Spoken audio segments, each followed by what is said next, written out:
તો Celebi ground handling India private limited high court પહોંચ્યું છે। સેલેબી અમદાવાદ એરપોર્ટ પર ગ્રાઉન્ડ હેન્ડલિંગનું કાર્ય કરે છે। ઓપરેશન સિંદૂર સમયે Celebi ground handling India private લિમિટેડનું સરકારે સિક્યુરિટી ક્લિયરન્સ પરત ખેંચ્યું છે। આ કંપનીની પેરેન્ટ કંપની તુર્કી બેઝડ હોવાથી સિક્યુરિટી ક્લિયરન્સ પરત ખેંચ્યું છે। સિટી સિવિલ કોર્ટમાંથી રાહત ન મળતા હાઈકોર્ટ પહોંચ્યું છે। અદાણીએ ગ્રાઉન્ડ હેન્ડલિંગનું લાયસન્સ એગ્રીમેન્ટ રદ કરતા મામલો હાઈકોર્ટમાં પહોંચ્યો। સેલેબીની કોર્ટમાં રજૂઆત કરી હતી કે અમને સાંભળવામાં નથી આવ્યા અને સમય પણ નથી અપાયો। ઓપરેટરમાં કોઈ તુર્કીશ પણ નથી તેવી વાત રજૂ કરી હતી।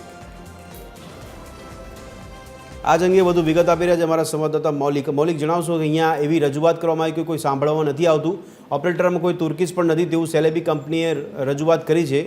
શું વિગતો? બધું જે રીતે Celebi ground handling India private limited company છે તે અમદાવાદ એરપોર્ટ પર ગ્રાઉન્ડ હેન્ડલિંગનું કાર્ય કરે છે।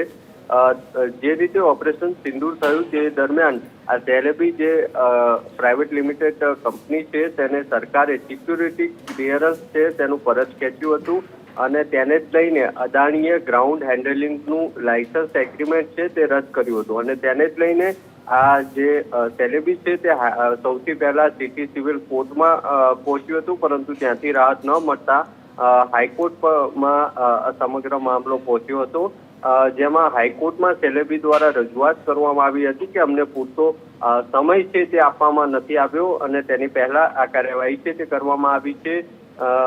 સાથે સાથે સેલેબીએ એ પણ જણાવ્યું હતું કે જે પણ ઓપરેટરો છે જે આ કંપની છે તેમાં કોઈ પણ ઓપરેટર છે તે ટર્કીશ નથી અને આ મામલે આજે હાઈકોર્ટમાં સુનાવણી થઈ હતી। જી મૌલિક, ધન્યવાદ સમગ્ર માહિતી આપવા બદલ।